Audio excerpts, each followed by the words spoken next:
I built an AI to solve one of America's most serious land use problems. Sometimes perfectly good land is just sitting there with trees on it. Take New York, for example. There's this big spot with 800 acres of prime Manhattan real estate just sitting there by itself, empty, with zero Costco, zero Walmarts, and an irresponsible amount of shade. It doesn't really make any sense. What are these people doing? So, naturally, I built an advanced AI system that identifies tragically underutilized green space and calculates what it should have been in the first place. So, let me demonstrate the system to you on a smaller, more manageable piece of underperforming land. Here we have an elementary school. The building itself is reasonably efficient, but surrounding it is a large vacant parcel that local officials have chosen to call a playground. This is largely a mistake and a waste of space. At the moment, this space contains no storefronts, no loading docks, and generates virtually no revenue at all. With one click, though, my advanced AI system identifies the undeveloped parcel and evaluates its highest and best use. It considers the size of the property, its shape, and the needs of the surrounding community. In this case, the answer was a gas station and about 500 parking spaces. Now, instead of wasting recess running around in circles, students can develop practical skills like parking lot operations. Best of all, though, the workforce is already on site, so we didn't eliminate recess, we've optimized it. Obviously, though, a system this important required advanced machine learning, geospatial analysis, and retail optimizations. So if you're curious, let me show you how I built it. The first thing I needed to do was get some map data so that we have a way of finding empty land, and luckily the government provides some for free. Google Maps also provides their map data, but they limit what you can do with it, unfortunately. The USDA runs the National Agriculture Imagery Program, or NAIP. The data itself is basically a bunch of aerial photos tied to exact locations on a map, so just RGB images. It also has infrared data, which is pretty cool if you want to use that. But once I had that, I made it into a sort of Google Maps type of application where you can wander around the country and just look at, you know, our country. So just looking around here, you can see that the image quality is pretty damn good. It's pretty high resolution. So you can see that, for example, here we have all this concrete, but then if we zoom in, we have this perfect plot of land that can be turned into, a gas station or 50 gas stations and a bunch of parking spots, something like that. Make use of it, which is great. That's exactly what we want. So yeah, you can go wherever you want in the entire country pretty much, except that we don't talk about Colorado, though. I'm not really sure what's going on with that. Next, I needed a way to actually select an empty plot of land. Clicking somewhere on the map is easy, but the computer still has to figure out exactly which part of the image I'm trying to select. This felt like a pretty perfect use case for machine learning, specifically computer vision, which is basically the part of machine learning that deals with understanding images and video. There's a few ways I could approach this. A classification model assigns one label to the entire image.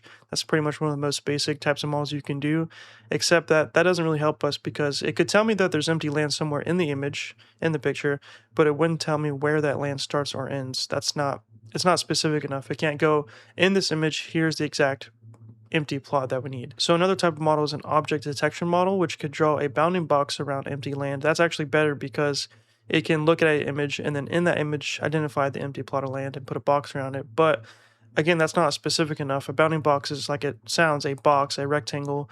It can't give us the exact, it can't like cut out roads, buildings, water, or somebody's house and stuff like that.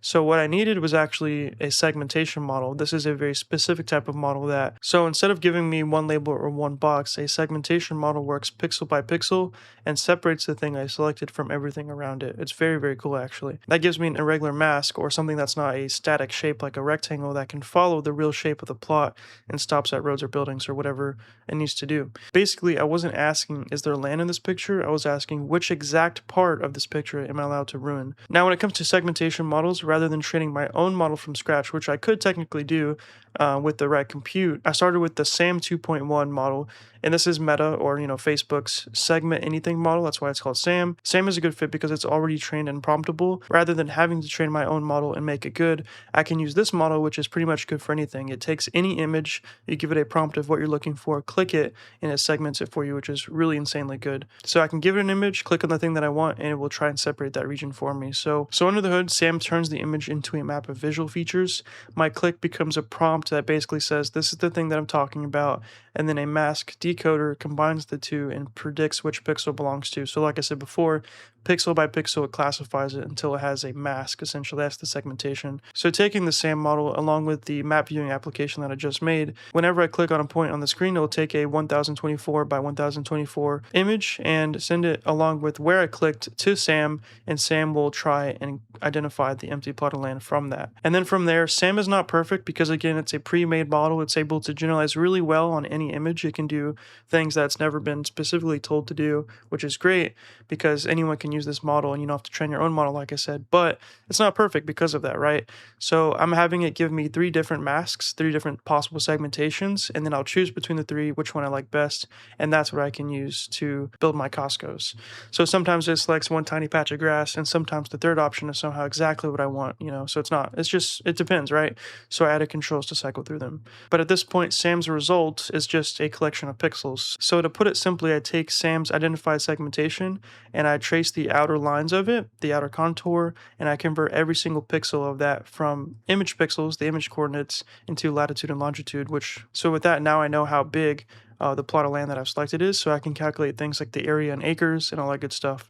So now the system does not merely see a green blob, it also sees 17.4 acres of unrealized shareholder value. So once we have our geographic polygon that the segmentation model created, and we mapped back into, geographical coordinates, I built the first development option, which is infinite parking. So the parking lot is generated procedurally, so it can conform to parcels of almost any shape. So no matter the shape of the polygon that is generated by the SAM model, we can throw parking spots into it. So any piece of land, no matter how big, how small, no matter how weird the shape is, we can generate shareholder value from, which is great.